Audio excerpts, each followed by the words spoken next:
Hola, bienvenidos a mi podcast nuevamente, Arándano 13. Yo soy Eduardo Aranda, narrador, actor de doblaje y muchas cosas más. Arándano 13 es un espacio donde narro las historias que ustedes me mandan. Historias de terror, historias de acoso. Y las 5 o 6 historias de hoy, no me acuerdo bien, van a ser sobre terror. Hoy vamos a dejar un poquito de lado las historias de terror de acoso.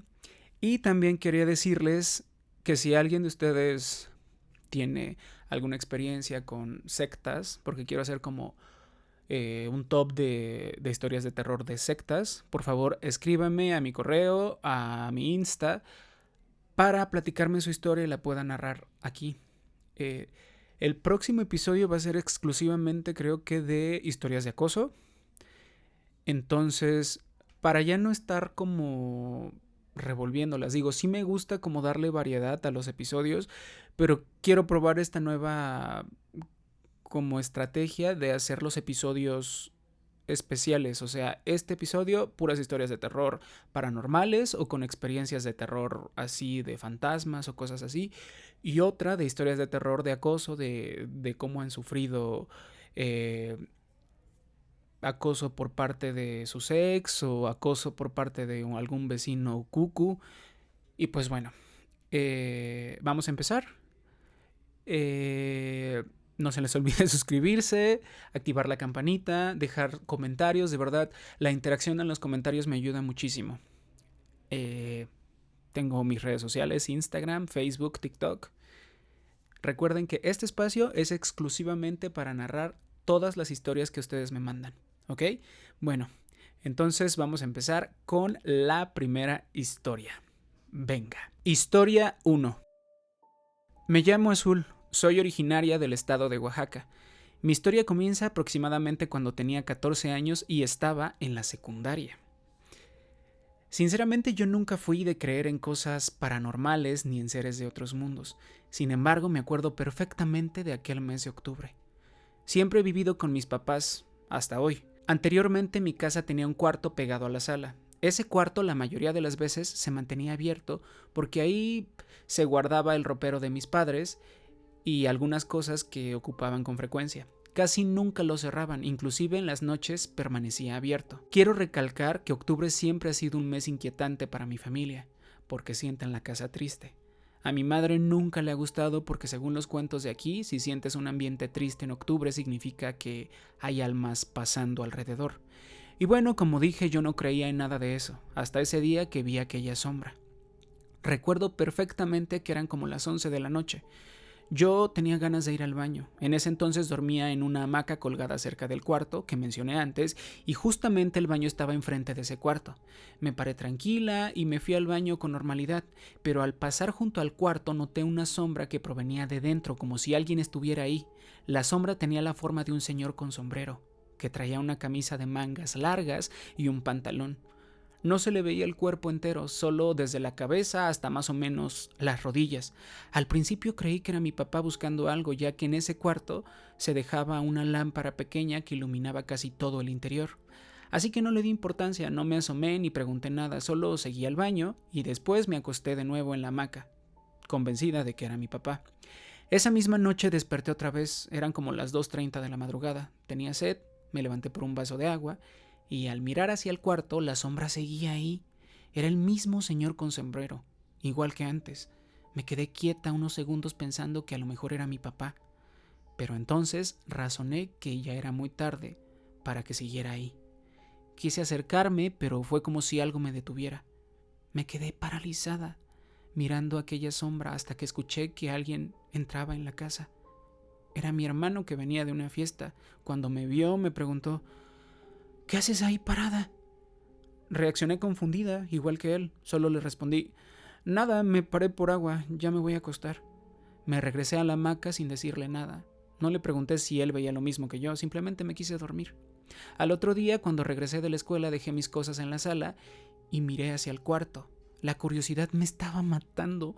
Imaginé que quizás se trataba de un maniquí que mis papás habían comprado para Halloween. Para quitarme la duda, entré y revisé alrededor. No había nada que pudiera dar la sombra de un hombre con sombrero. Me desconcerté y salí confundida. Ese mismo día mis papás salieron a visitar a mi abuela enferma y me dijeron que se quedarían 2 días con ella. Yo me quedaría con mi hermano. No había contado nada de lo que vi, convenciéndome de que quizá había sido un sueño o mi imaginación. Ya de noche me acosté en mi hamaca. Después de un rato tuve que ir al baño de nuevo y serían como las 8 más o menos. Pasé frente al cuarto y otra vez vi la sombra. Esta vez decidí juntar valor y me acerqué. ¿Hay alguien ahí adentro?, pregunté. No hubo respuesta, solo esa sombra inmóvil que, a pesar de no tener ojos, me hacía sentir observada. Sentí ansiedad, incomodidad, como si estuviera consciente de mí. Al final preferí ignorarla. Así pasaron los últimos días de octubre, donde la seguí viendo, pero nunca lo comenté con nadie. Solo quería pensar que era mi imaginación, y cuando terminó el mes, la sombra desapareció. Convencida de que, pues, lo paranormal no existía, pues se me olvidó el asunto. En 2021, después de algunas remodelaciones, mis papás me dieron un cuarto más grande. Llegó otra vez octubre y una noche desperté y vi la sombra en mi pared. Estaba ahí, clavada enfrente de mí. Me quedé en shock. No grité, no me moví, solo me tapé con las sábanas repitiéndome: es tu imaginación, es tu imaginación, es tu imaginación. Cuando desperté miré la pared, no había nada. Me pregunté por qué. Después de un año sin verla, justo en octubre, volvía a aparecer. Ese año también desapareció al terminar el mes, pero en 2022 el miedo volvió. Recordaba esa sombra y me preguntaba si otra vez la vería. Hablando con una amiga creyente en lo paranormal, me animé a contarle lo que pasaba. Me dijo que no había visto nada así porque existía la leyenda de el hombre del sombrero, un espíritu inofensivo que solo molestaba por un tiempo buscando almas frágiles o personas que no creyeran en lo sobrenatural. Al escuchar eso me asusté porque ya eran 2 años seguidos viéndolo. Le pregunté si sabía cómo alejarlos y me aconsejó hablarle directamente. Me dijo que tenía que pedirle al espíritu que me dejara en paz. Dudé, pero al final decidí hacerlo. Llegó octubre y sí, en una noche apareció de nuevo en mi cuarto, pero ya no sentí tanto miedo. Me senté en mi cama y le hablé. Hola, sé que llevas siguiéndome 3 años. No sé quién eres, ni sé qué quieras, pero me contaron de ti. Sé que al parecer no eres malo, pero tu presencia me incomoda. Por favor, te pido que me dejes en paz. Lo miré una vez más, salí del cuarto y esa noche dormí abajo. Al día siguiente, cuando subí, ya no estaba. Y así se fue.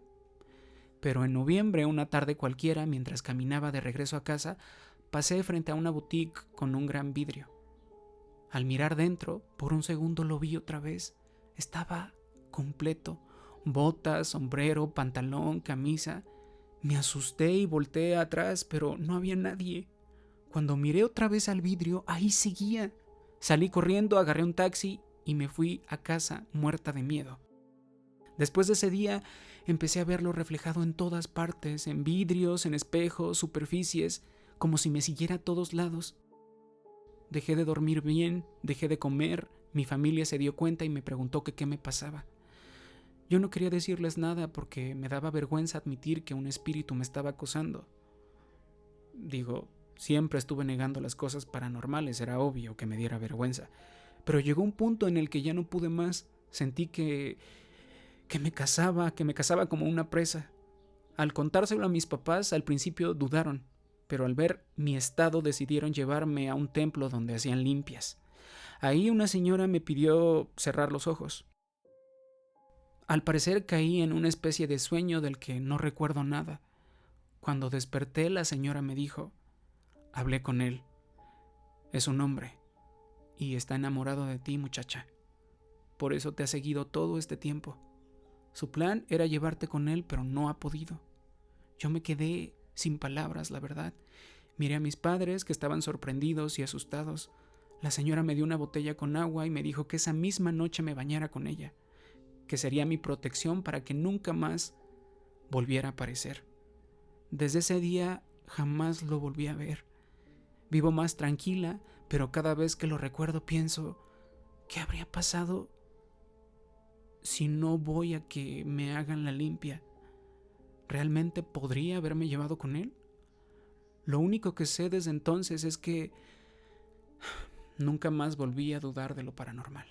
Historia 2. En uno de mis viajes me alojé en una casa adinerada.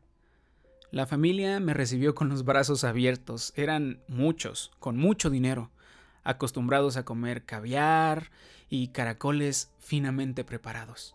Una noche los llantos de un niño en alguna habitación me despertaron. Me levanté para ir al baño, pero cuando estaba dentro escuché pasos en el pasillo. Pensé que alguien más se había levantado también, así que no le di importancia. Sin embargo, al regresar a mi cuarto, justo al abrir la puerta, vi la silueta de un charro caminando por el pasillo e internándose en la última habitación. Me llamó la atención, claro, pero me convencí de que sería algún miembro de la familia que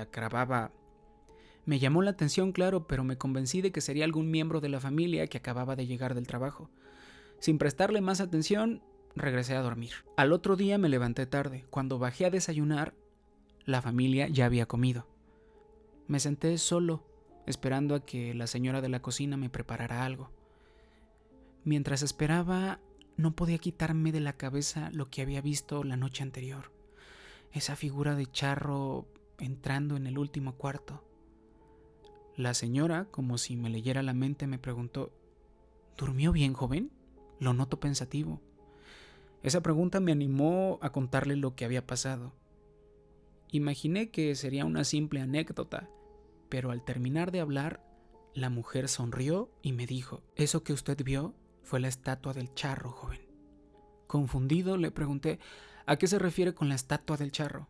Ella me respondió: cuando termine de comer, joven, me gustaría mostrarle algo. Su respuesta despertó aún más mi curiosidad. Me apresuré a desayunar y apenas terminé, la señora me pidió que la siguiera. Caminamos por la casa y pude apreciar lo enorme que era por dentro. Escaleras de caracol, fuentes, habitaciones interminables, candelabros, jarrones, decoraciones por todas partes. Finalmente llegamos a la habitación. Me pidió entrar y lo que vi me dejó helado. Frente a mí se alzaba la misma figura de la noche anterior, una estatua de bronce de cuerpo completo de un señor ya mayor vestido de charro, alto, robusto, con una sonrisa en el rostro y el porte de quien tuvo una buena vejez. Un escalofrío me recorrió todo el cuerpo. La señora me tranquilizó y me dijo: joven, le presento a don Mario, el charro. Me llamó la atención que la estatua no miraba hacia la puerta por la que habíamos entrado, sino que apuntaba con su mano derecha hacia otra puerta que daba al pasillo de las habitaciones. La mujer me pidió salir. Vámonos, le voy a contar quién era don Mario, pero no aquí adentro. Me pregunté por qué, pero ya estaba abriendo la puerta. Regresamos a la cocina y ahí comenzó su relato. Don Mario había sido un hombre alegre, bromista, amante de la música y de sus nietos, a quienes consentía cada vez que podía. Cuando murió, la familia decidió mandarle erigir una estatua de bronce a tamaño real, con sus cenizas guardadas en la base. Así estaría presente para siempre. Ese día tuve que salir a hacer unas diligencias, pero quedamos en seguir la conversación. Más tarde, cuando regresé, la lluvia caía con fuerza. La señora me recibió con amabilidad. Me cambié de ropa y bajé a la sala para mirar la tormenta por la gran ventana. Ella llegó con una bandeja de café y galletitas. Reciba esto, joven, para que se caliente. Yo lo agradecí y le pedí que me siguiera contando sobre don Mario. Se sentó frente a mí y continuó. Mira, don Mario adoraba a todos sus nietos, pero en especial a Bernardo, el más pequeño. Sus padres habían muerto en un accidente cuando él tenía apenas 2 añitos, y fue don Mario quien lo cuidó con cariño y con mucha dedicación.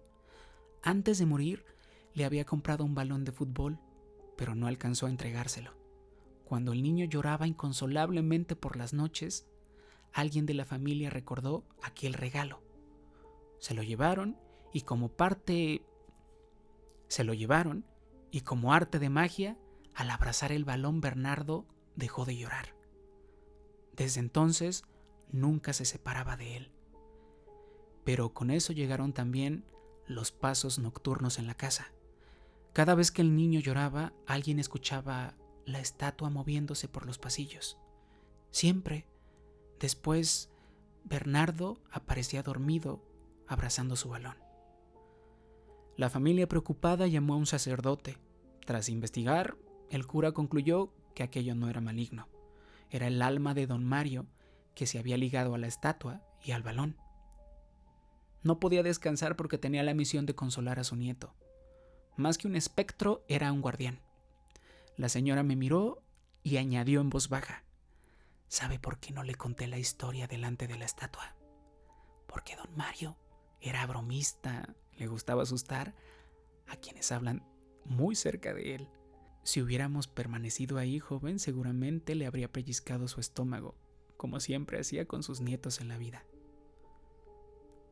Si hubiéramos permanecido ahí, en el cuarto, seguramente le habría pellizcado el estómago, joven, como lo hacía con sus nietos en vida. Luego me lanzó un reto. Si no me cree, vaya mañana con alguien que no sepa nada. Platique con él en la habitación de la estatua del charro. Si tiene valor, le diré el secreto para ganarse su respeto.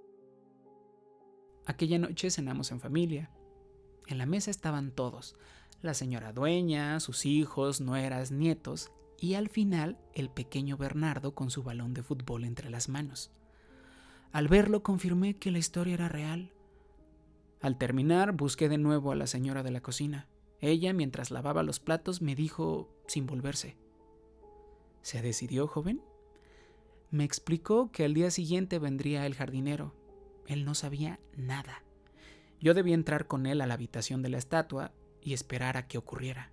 Cuando la estatua lo pellizcara, mi misión sería reírme, tal como lo hacía la familia, para que lo soltara. Solo así me ganaría su respeto. Esa noche, mientras hacía mi maleta para regresar a mi país, escuché nuevamente los sollozos de un niño. Miré el reloj, 2:30 a.m.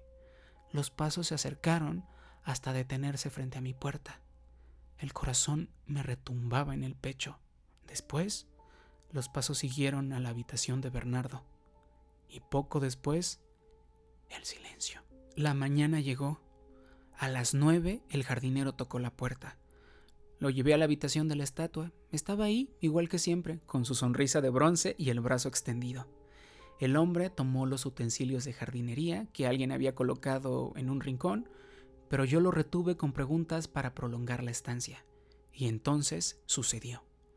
La estatua comenzó a tambalearse, giró lentamente y pellizcó al jardinero en el estómago.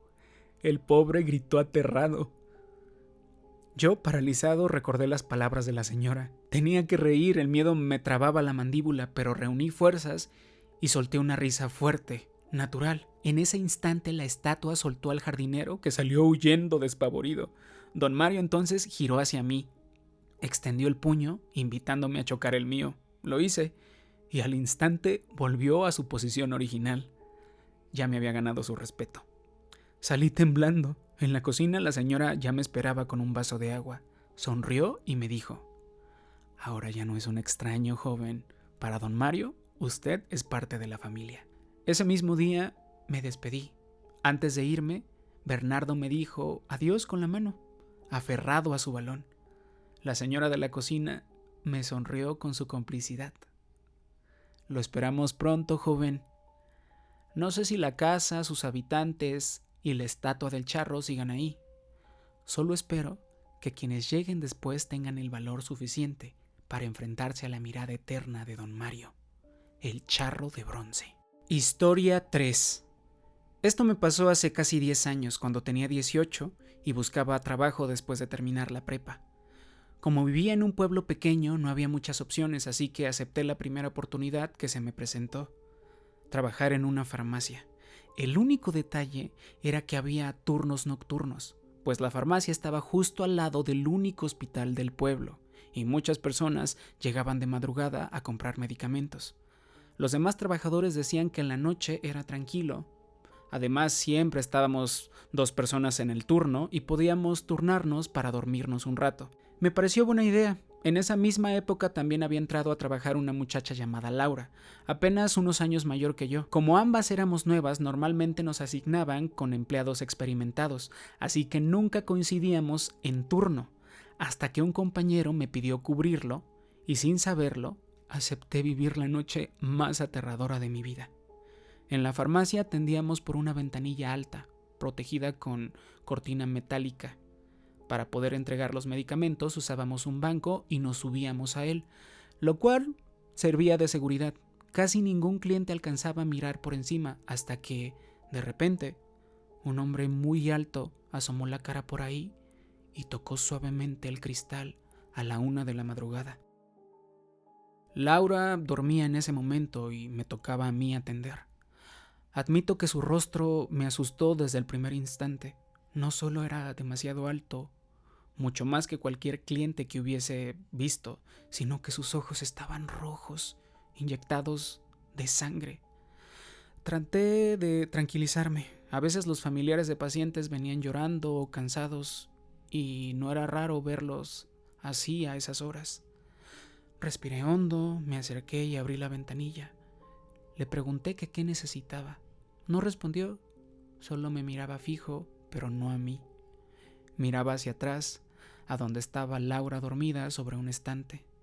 Me recorrió un escalofrío cuando regresé la vista hacia él y vi que se llevaba un dedo a los labios, pidiendo silencio. Intenté volver a hablar, pero mi voz salió temblorosa. Quizá hablé demasiado fuerte porque Laura se despertó y me preguntó si estaba atendiendo a alguien. Cuando las dos volteamos hacia la ventanilla, el hombre ya no estaba. Le conté lo que vi y ella también se asustó. Decidimos mantenernos despiertas el resto del turno.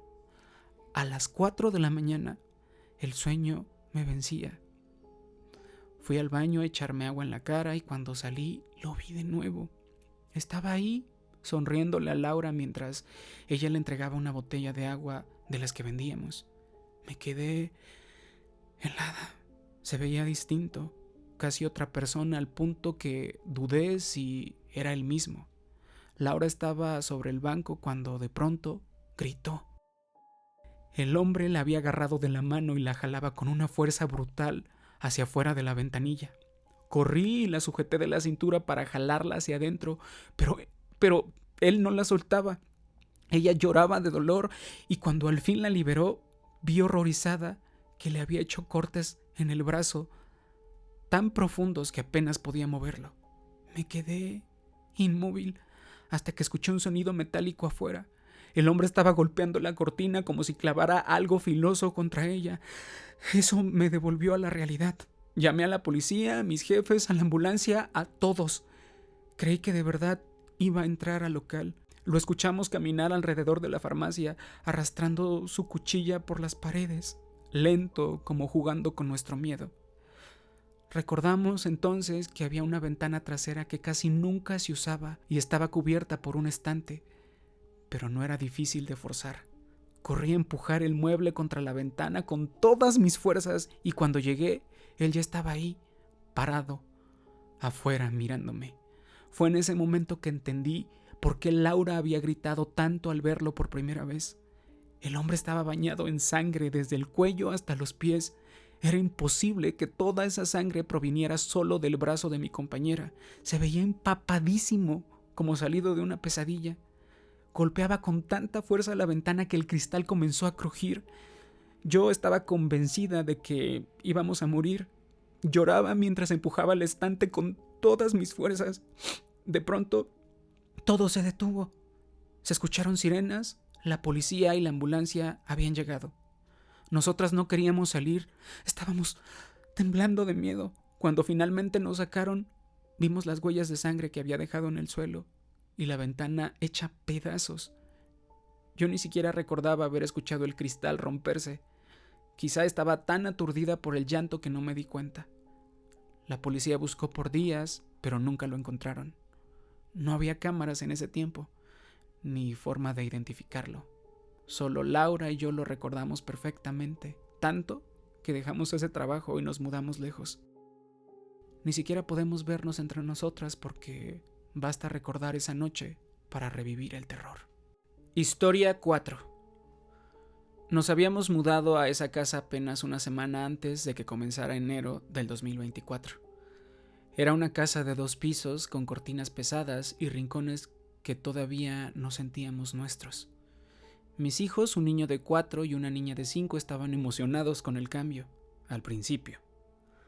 Desde la primera semana, mi pequeño empezó a decir cosas muy extrañas. Decía que sus juguetes desaparecían, que alguien se los escondía. Una tarde, mientras buscábamos el control de la tele, me dijo algo que me heló la sangre. Mi otra mamá lo agarró. Me dijo que la siguiera por la ventana. ¿Cómo que tu otra mamá?, le pregunté temblando. Sí, igual que tú, pero otra. Subí las escaleras con las manos sudando. Me acerqué a la ventana, esa que siempre estaba cubierta con una cortina gruesa que jamás movíamos, y ahí, en el borde, estaba el control remoto. Nunca dejamos cosas ahí, nunca. Tomé a mis hijos, bajamos corriendo. Con el agua de bautizo que aún conservábamos, les hice la señal de la cruz y comenzamos a rezar. El miedo que tenía era real, no era sugestión. Se sentía como si algo nos estuviera observando. Los días pasaron y bueno, una tarde, estando en la planta baja, mis hijos bajaron gritando que alguien había abierto la cortina de arriba. Subí corriendo. La cortina estaba recorrida. Me contuve para no mostrarles miedo. Bajamos al patio y les dije que íbamos a jugar afuera, aunque en realidad estaba esperando a que llegara mi esposo. Mi niño no dejaba de mirar hacia la ventana. Yo sentía una presión en el pecho horrible, una pesadez en el aire, como si la casa respirara algo que no era nuestro. Mi esposo me pedía que me calmara, que ya era adulta, pero yo sabía que algo no estaba bien, lo sentía. El 6 de enero del 2024, un sábado, estaba en la ducha, lavándome el cabello, cuando un frío repentino recorrió el baño. La cortina se abrió de golpe y algo me tocó la pierna. Sentí un ardor. Me limpié el jabón de los ojos con la toalla y miré. Tenía arañazos finos, como si algo invisible me hubiera atacado. Ardían como fuego. Salí gritando, desnuda, en shock. Mi esposo subió corriendo y al ver mi pierna se asustó. Nos vestimos y nos fuimos de inmediato a casa de mi mamá. Esa noche no pude dormir y cuando por fin lo logré, tuve un sueño extraño. Estaba bañándome cubierta de mosquitos. Los aplastaba contra una ventana del baño. Lo raro es que yo soy chaparrita y nunca alcanzo esa ventana. Eran muchísimos y al final me vi a mí misma, como si me observara desde fuera. Al otro día fuimos a misa, le conté todo al sacerdote y aceptó bendecir la casa. Entró al baño, cerró la puerta y bueno, yo ya le había contado lo del sueño. Cuando salió, me miró serio. Había mosquitos aplastados en la ventana. Y tú no alcanzas esa parte ni con la cabeza. No hay forma. Me temblaban las piernas.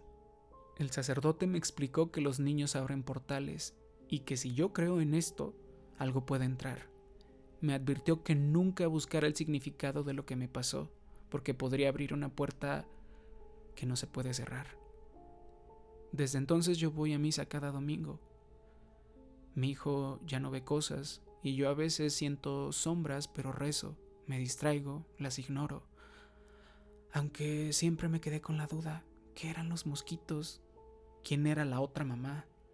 Me atacó porque quería llevarse a mi hijo, le evité, abrí la puerta.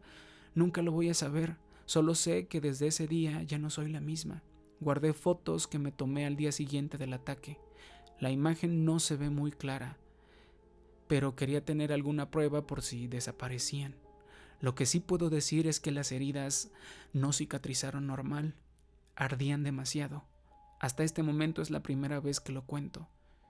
Siempre tuve miedo de que pensaran que estoy loca. Pues bueno, espero que les hayan gustado mucho las historias. Estuvieron un poquito más intensas. Recuerden, si tienen historias o alguna experiencia con sectas, por favor mándenme un correo o escríbanme a mi Insta. Las historias de acoso las sigo recibiendo, solamente que voy a hacer episodios específicos para eso, y las historias paranormales también. Si su historia está muy extensa, no se preocupen, ustedes mándenmela, ¿ok? No se les olvide suscribirse, déjenme comentarios de qué les gustaría ver en futuros episodios, qué tipo de temas. Ya me habían dicho de leyendas de cada país, sectas, el Área 51, el Triángulo de las Bermudas, pero pues acuérdense que también son historias reales, entonces no sé si haya gente en la audiencia que haya tenido una experiencia cercana a eso. Y pues bueno, muchísimas gracias por escucharme. No se les olvide suscribirse, activar la campanita. Soy Eduardo Aranda. Les mando un besote. Bye.